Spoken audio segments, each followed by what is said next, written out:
Assalamualaikum warahmatullahi wabarakatuh. Perkenalkan, saya Dewi Wahyuni, mahasiswi program Profesi Guru dalam Jabatan Kementerian Agama Batch 1 tahun 2025 di LPTK IAIN Langsa. Pada hari ini, saya akan mempraktikkan proses belajar mengajar dengan materi menghindari sifat tercela, yaitu hasad, ghibah, dendam, fitnah, dan namimah di kelas 8A MTSN 1 Aceh Barat. Assalamualaikum warahmatullahi wabarakatuh.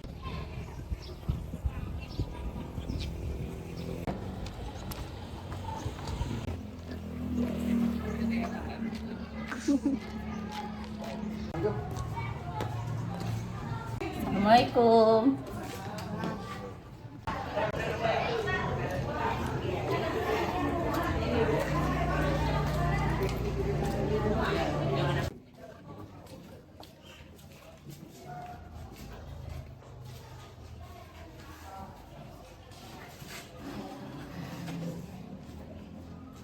Assalamualaikum warahmatullahi wabarakatuh.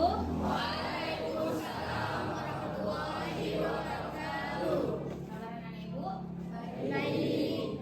Alhamdulillah. Baik, sebelum kita memulai pembelajaran, silakan ketua kelas untuk memimpin doa.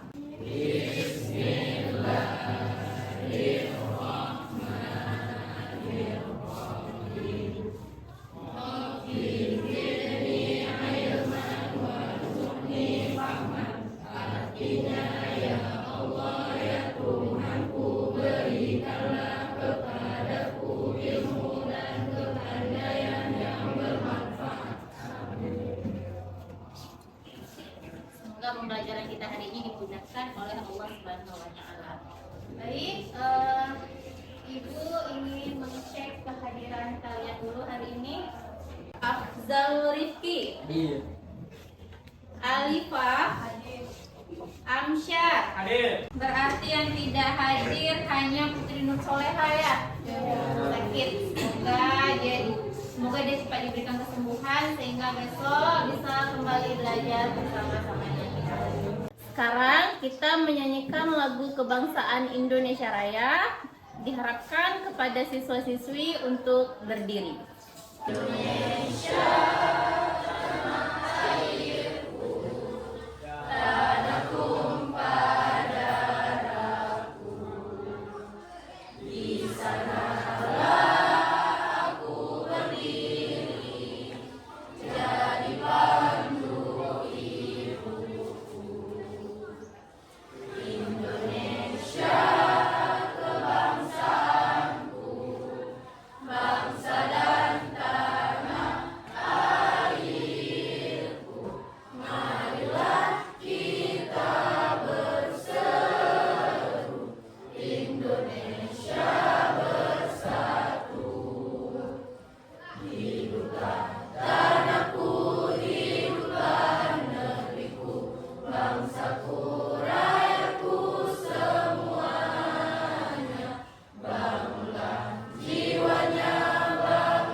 Duduk kembali.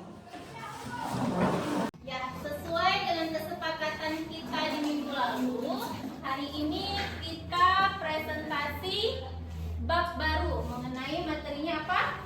Menghindari akhlak tercela. Ada apa saja? Hasad, dendam, ghibah, fitnah, dan namimah.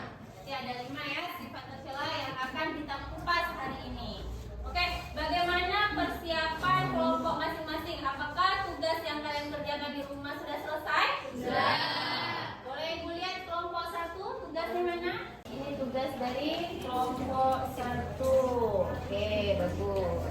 Kelompok 2 mana?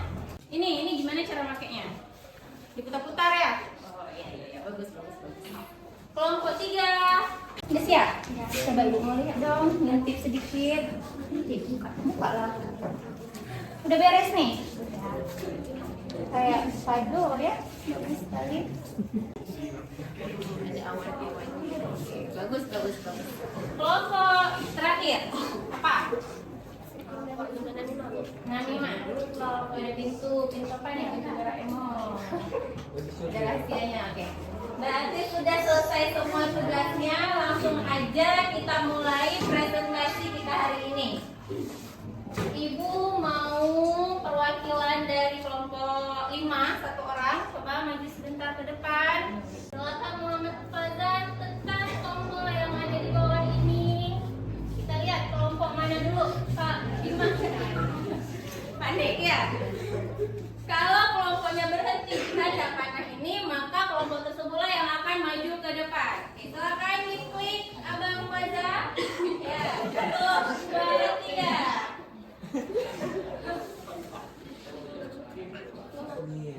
Iya, kelompok fitnah. Mana kelompok fitnah? Oke, tunggu dulu. Sebelum kita mendengarkan presentasi dari teman kita, ingin Ibu sampaikan terlebih dahulu, sorry ya, tadi lupa. Tujuan pembelajaran kita hari ini adalah yang pertama, agar siswa mampu memahami dan mengenali sifat-sifat tercela. Kemudian, yang kedua, mengidentifikasi contoh-contoh perilaku yang menunjukkan sifat tercela. Ketiga, menghindari dan menjauhi sifat-sifat tercela dalam kehidupan sehari-hari. Dan yang terakhir, menerapkan akhlak mulia sebagai lawan dari sifat-sifat tercela. Baik, kita persilahkan kelompok fitnah. Assalamualaikum warahmatullahi wabarakatuh. Waalaikumsalam warahmatullahi wabarakatuh. Alhamdulillahirrabbilalamin. Wassalatu wassalamu ala asyrafil anbiya'i wal mursalin wa ala alihi wa sahbihi ajma'in. Segala puji bagi Allah yang telah memberikan segala nikmatnya terus-menerus siang dan malam tanpa perhitungan yang maha terjaga. Salawat beriring salam tidak lupa kita curahkan ke pangkuan alam yang bertitel Habibullah, yang berpangkat Rasulullah. Beliau adalah Nabi besar Muhammad sallallahu alaihi wasallam, yang mana oleh beliau telah membawa umatnya dari alam kebodohan ke alam yang penuh ilmu pengetahuan, sebagaimana yang kita rasakan pada saat ini. Tidak memperpanjangkan mukadimah, izinkanlah kami memperkenalkan diri terlebih dahulu. Saya sendiri sebagai protokol bernama Suci Nisrina Nabila. Di sebelah saya bernama Dahas Imam Mutadwin, Amsar Hayat, Hamiyadi, Al-Fasutisna, dan Asyifa Khairul Islam. Baik, jadi kami hari ini ingin mempresentasikan hasil kerja kami, yaitu materi fitnah. Pada materi ini kami akan menjelaskan yaitu pengertian fitnah, contoh-contoh fitnah, akibat tidak menghindari fitnah, dan juga cara menghindari fitnah. Yang pertama, pengertian fitnah. Apa itu fitnah? Fitnah adalah pernyataan yang tidak sesuai dengan fakta atau kenyataan yang dibuat dan disebarkan untuk menyudutkan orang lain. Tujuannya untuk mencemarkan nama baik orang tersebut.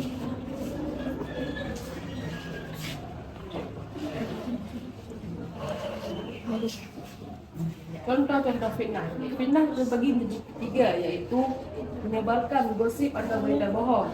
Kedua, memberikan kesaksian yang palsu. Yang ketiga, menuduh orang tanpa bukti. Akibat tidak menghindari fitnah, ada perpecahan sosial, dosa besar, azab neraka, kesengsaraan, dan rusaknya hubungan silaturahmi. Bagaimana cara menghindari fitnah? Cara menghindari fitnah adalah menahan diri dari berbicara untuk buruk, menghindari mengumbar aib, fitnah, gibah. Kedua, berintrospeksi diri seperti merenungi aib dan merenungi diri sendiri. Dan yang ketiga, memilih kata-kata yang baik seperti ucapan, kesaktaan dan bilang dan baik. Oke, silakan kelompok yang ingin bertanya hanya diberi satu kali kesempatan aja. Artinya setiap kelompok yang maju hanya ada satu pertanyaan dari kalian. Silakan yang ingin bertanya, angkat tangan tinggi-tinggi. Kenalkan, nama saya Ayat Humaira dari kelompok 1. Saya ingin bertanya. Kelompok 1 itu kelompok apa? Kelompok Hasan. Oke, kelompok hasad ya. Mengapa bisa orang memfitnah orang lain? Apakah ada tindakan gimana sampai dia berani memfitnah orang tersebut? Karena dia ingin merugikan orang lain. Tujuannya untuk mencemarkan nama baik. Karena dia ingin merugikan orang lain dan tujuannya untuk mencemarkan nama baik. Apakah sesuai dengan yang kamu inginkan jawabannya? Sekian dari kami. Assalamualaikum warahmatullahi wabarakatuh. Waalaikumsalam.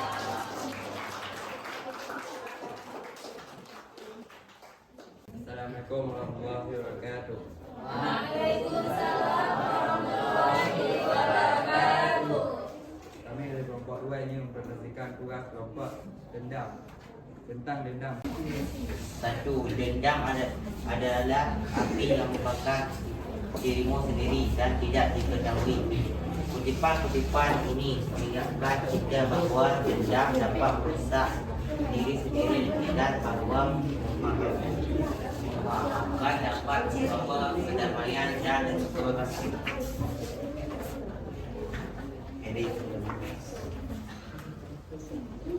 Nah, ini kayak nonton layar tancap ya, digulung-gulung. Dan dendam adalah perasaan marah atau sakit hati yang dipendam kerana merasa pernah disakiti atau diperlakukan tidak adil. Perasaan ini sering membuat seseorang ingin membalas perlakuan tersebut. Jika tidak dihindari, dendam bisa merusak hubungan dengan orang lain dan membuat hati tidak tenang. Contoh perilaku: menjelekkan orang yang pernah mengejek. 2. Tidak mau memaafkan. 3. Sengaja tidak mau membantu. 4. Membalas dengan hal buruk. 5. Bersikap kasar kerana sakit hati.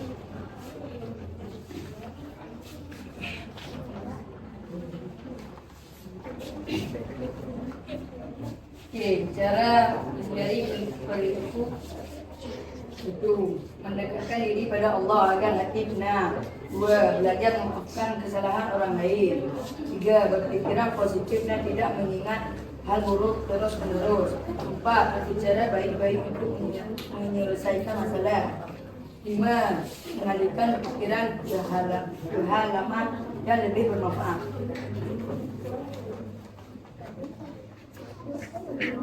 Akibat tidak menghindari perilaku dendam, hati jadi gelisah dan tidak tenang. 2. Sulit memaafkan orang lain.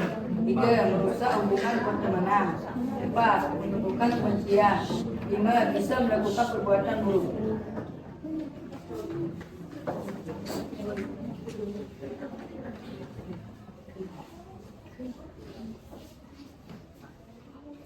Orang yang dendam adalah orang yang membiarkan dirinya disakiti oleh orang lain. Quran surah Al-Kahf ayat 193. Artinya, jadilah engkau pemaaf dan suruhlah orang yang mengerjakan buruk serta berpaling dan orang yang bodoh. Memaafkan adalah obat terbaik untuk menyembuhkan luka dendam. Saya dari kelompok 3 ini bertanya. Kelompok 3 kelompok apa ya? Gibah. Oh, kelompok gibah. Apa contoh dendam? Sikap suka mengejek orang yang ia dendami. Assalamualaikum warahmatullahi wabarakatuh.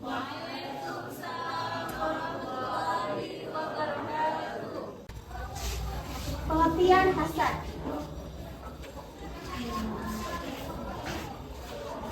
Yang hasad adalah perasaan iri hati atau benci terhadap nikmat, kelebihan atau keberhasilan yang dimiliki orang lain, disertai keinginan agar nikmat tersebut hilang dari orang tersebut. Contoh perilaku hasad.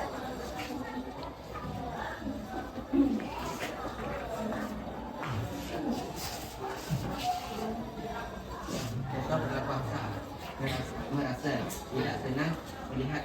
mendapat juara kelak. Mengharap agar kesehatannya bangkrut karena iri dengan kesehatannya. Menyebarkan gosip buruk tentang orang lain yang lebih berhasil. Cara menghindari perilaku hasad.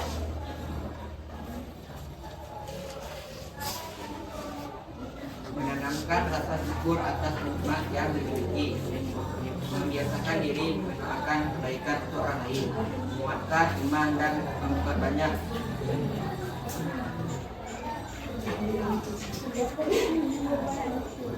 pikir serta membaca Al-Quran, mengembangkan sikap qanaah atau merasa cukup dengan apa yang dimiliki. Akibat tidak menghindari perilaku hasad. Hati gelisah, tidak tenang dan penuh kebencian. Misalnya sebenarnya semua ada permusuhan. Mendapatkan rasa dan mendapatkan rasa dan murka dari Allah. Dan dapat merusak amal kebaikan yang dilakukan. Saya ingin bertanya, saya dari kelompok 4 fitnah. Bagaimana cara menyembuhkan hasad sampai tidak terulang lagi? Itu pertama, menanamkan rasa syukur atas nikmat yang dimiliki, membiasakan diri mendoakan kebaikan orang lain, menguatkan iman dan memperbanyak zikir serta membaca Al-Quran, mengembangkan sikap qanaah dan merasa cukup dengan apa yang dimiliki. Baik, dengan berakhirnya presentasi dari kelompok 1 yaitu kelompok hasad, maka selesailah presentasi kita hari ini. Jadi kesimpulan yang dapat kita ambil adalah dengan kita menghindari 5 akhlak tercela yang sudah dipresentasikan oleh teman-teman, apa kesimpulannya? Ada yang bisa simpulkan? Saya ingin menyimpulkan materi kita pada hari ini. Kesimpulan pembelajaran hari ini, sifat tercela adalah sifat buruk yang merugikan diri sendiri dan orang lain. Dan sifat ini sangat bertentangan dengan ajaran agama Islam. Jadi dengan kita mempelajari dan memahami sifat-sifat tercela ini dapat membuat kita terhindar dari sifat yang buruk dan membuat karakter pribadi kita menjadi lebih baik. Terima kasih. Jadi kiat yang pertama adalah bagaimana kiat kita agar tidak mengulang lagi sifat tercela ini. Pertama itu kita harus lebih mendekatkan diri kepada Allah. Contohnya tadi yang sudah dikatakan oleh teman kita, banyak-banyak berzikir. Baik, ada pertanyaan untuk hari ini? Untuk materi ini berarti sudah paham semua ya. Oke, setelah itu kita akan melakukan tugas refleksi. Jadi di sini Ibu sudah menyiapkan kertas-kertas cantik, kertas kartu kata namanya. Jadi di kartu kata ini ada contoh-contoh dari sifat-sifat tercela. Bagi dulu ya.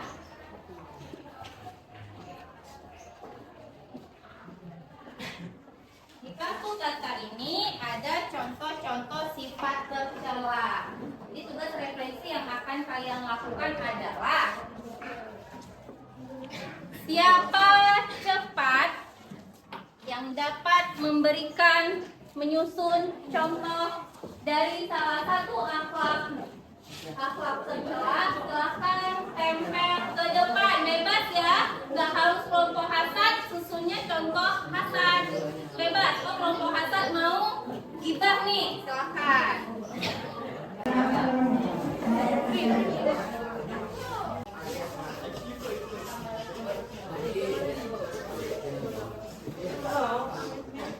Oke, siapa cepat dia dapat, yang nggak kedapatan nggak dapat nilai refleksi. Siapa cepat dia dapat, ayo lagi. Oke, siapa cepat dia dapat.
Baik-baik. Ambil perilaku yang baik, itu yang kalian tanamkan di dalam diri, itu yang kalian implementasikan di kehidupan sehari-hari, baik di sekolah maupun di rumah.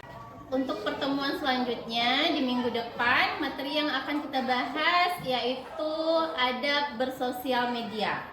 Jadi, Ibu sudah menyediakan link pembelajaran yang nantinya itu dapat kalian akses di rumah. Nanti Ibu kirim di grup kalian ya. Ada adminnya kan? Siapa admin? Oke, nanti Ibu kirim sama kamu ya. Kamu lanjutkan ke grup. Jadi, itu dapat menjadi bahan bacaan kalian di rumah. Karena minggu depan sebelum kita memulai pembelajaran kita, Ibu akan memberikan soal pretest untuk kalian. Oke, paham? Ada pertanyaan? Tidak ada, oke. Sekian pembelajaran Ibu hari ini.